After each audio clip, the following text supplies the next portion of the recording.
अस्सलाम वालेकुम everyone, welcome to my channel. और आज के लेक्चर में हम डिस्कस करने वाले हैं क्रिमिनल लॉ के एक और बहुत इंपॉर्टेंट कॉन्सेप्ट को, जो कि है कंप्लेंट, जिसे क्रिमिनल प्रोसीजर कोड की सेक्शन 4 क्लॉज एच में डिफाइन किया गया है। मैंने आपको पहले भी बताया था कि किसी भी ऑफेंस यानी किसी जुर्म के खिलाफ अगर आप क्रिमिनल लॉ में एक्शन लेना चाहते हैं तो या तो आप FIR दर्ज करवाते हैं या प्राइवेट कंप्लेंट फाइल कर सकते हैं। तो प्राइवेट कंप्लेंट की तारीफ क्या है? जैसे कि अगर कोई भी सिविल मुकदमा है और उसमें जो है अगर कोई एक पार्टी दूसरी पार्टी के खिलाफ एक्शन लेना चाहती है तो वो प्लेन फाइल करती है, यानी कि दावा दायर किया जाता है। तो इसी तरह अगर आप क्रिमिनल लॉ में एक्शन लेना चाहते हैं और अगर आप उस शख्स के खिलाफ शिकायत दर्ज करवाना चाहते हैं तो आप कंप्लेंट फाइल कर सकते हैं क्रिमिनल केसेस में। और कंप्लेंट जो है वो मजिस्ट्रेट को फाइल की जाती है। जैसे FIR जो है वो पुलिस को रजिस्टर करवाई जाती है, लेकिन कंप्लेंट आप मजिस्ट्रेट को फाइल करेंगे ताकि वो उस ऑफेंस का नोटिस ले सके।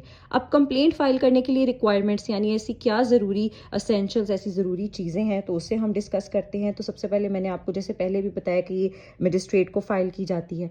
उसके अलावा कंप्लेंट ऑरल या रिटन दोनों हो सकती है, लेकिन अगर ऑरल है तो उसको आपने जो है स्पेसिफिकली रिटन फॉर्म में आपने उसको दर्ज करवाना है। उसके बाद ये इसी व्यू के साथ दर्ज करवाई जाती है। इसका मकसद दर्ज करवाने का यही है ताकि मजिस्ट्रेट इस पर एक्शन ले सके। और उसके अलावा जो भी आप कंप्लेंट, जो भी शिकायत आप दर्ज करवा रहे हो, उसमें कोई ना कोई एलिगेशन, कोई इल्ज़ाम होना चाहिए, किसी पर्सन को आप एक्यूज़ कर रहे हो, ताकि जो है उसके खिलाफ एक्शन लिया जा सके। और एलिगेशन किस हवाले से कि उसने कोई ना कोई जुर्म जो है उसका इर्तिकाब किया है। और उसके साथ साथ कंप्लेंट जो है ये पुलिस रिपोर्ट नहीं होनी चाहिए, क्योंकि पुलिस रिपोर्ट जो है अंडर सेक्शन 173 CRPC, इसका और कॉन्सेप्ट है, उसको हम बाद में इंशाल्लाह डिस्कस करेंगे। तो कंप्लेंट जो है वो पुलिस रिपोर्ट से डिफरेंट है। दूसरी इंपॉर्टेंट बात कंप्लेंट से रिलेटेड ये है कि ये नॉन कॉग्निजेबल ऑफेंसेस में फाइल करवाई जाती है। नॉन कॉग्निजेबल ऑफेंसेस ऐसे ऑफेंसेस जहां पे पुलिस वारंट के बगैर मुलजिम को एक्यूज्ड को अरेस्ट नहीं कर सकती, यानी कि उसको किसी भी जो एक्यूज्ड मुलजिम है उसको अरेस्ट करने के लिए वारंट रिक्वायर्ड है। जैसे कॉग्निजेबल ऑफेंसेस मैंने आपको पहले बताया था कि वो ऐसे जुराइम होते हैं कि जहाँ पे पुलिस को जो है वारंट की ज़रूरत नहीं होती, वो उसके बगैर भी जो है वो मुलजिम को अरेस्ट कर सकती है।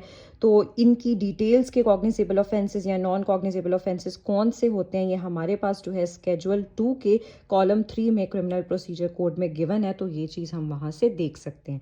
तो मैंने आपको जैसे बताया कि कंप्लेंट जो है वो नॉन कॉग्निजेबल ऑफेंसेस में फाइल की जाएगी, लेकिन एक एक्सेप्शनल पॉइंट भी हमारे पास मौजूद है कि किन पॉइंट्स पे ये कॉग्निजेबल ऑफेंसेस में भी जो है वो फाइल की जा सकती है। क्योंकि जनरली तो कॉग्निजेबल ऑफेंसेस में FIR दर्ज करवाई जाती है, लेकिन जहां पे अगर पुलिस आपकी FIR रजिस्टर नहीं कर रही और आपके पास अब दूसरा कोई रास्ता तो मौजूद नहीं है, जाहिर अगर आपकी FIR दर्ज नहीं हो रही तो इसका मतलब ये तो नहीं है कि अब आप हाथ पे हाथ धरे बैठे रहें, आप कोई एक्शन ले नहीं सकते। तो फिर उस पॉइंट पे आप जो है कंप्लेंट का जो वे है उसको अडॉप्ट कर सकते हैं अपनी शिकायत वगैरह दर्ज करवाने के लिए, अगर आप रेमेडी जो है वो सीख करना चाहते हैं। तो ये थी कंप्लेंट से regarding complete discussion. FIR generally cognizable offences में उन लोगों के खिलाफ नहीं दर्ज की कर रही होती पुलिस, जाहिर है जिनका स्टेटस बहुत हाई है और वो मतलब काफ़ी इन्फ्लुएंशियल लोग हैं, या फिर अगर जहाँ पे अगर पुलिस ने काफ़ी ज़्यादा एक डिले ताखीर के साथ FIR दर्ज कर तो ली थी, लेकिन वो इन्वेस्टिगेशन के दौरान जो है मुलजिम को रिहा कर देती है और आप जो है अभी उसके खिलाफ एक्शन लेना चाहते हैं, तो फिर ज़ाहिर है आप दोबारा FIR तो नहीं, आप फिर उसके खिलाफ जो है कंप्लेंट दर्ज करवा के एक्शन ले सकते हैं। तो ये सारे जो थे ये कंप्लेंट से रिगार्डिंग कंप्लीट डिस्कशन थी और इसके सारे एसेंशियल्स रिक्वायरमेंट्स को भी हमने डिस्कस किया है। आई होप आपको ये सारा लेक्चर क्लियर हुआ होगा। कोई कन्फ्यूजन है तो आप कमेंट सेक्शन में क्वेश्चन पूछ सकते हैं। बाकी वो लोग जिन्होंने अभी तक मेरा चैनल सब्सक्राइब नहीं किया, उनसे रिक्वेस्ट है कि काइंडली चैनल को सब्सक्राइब कर दीजिए।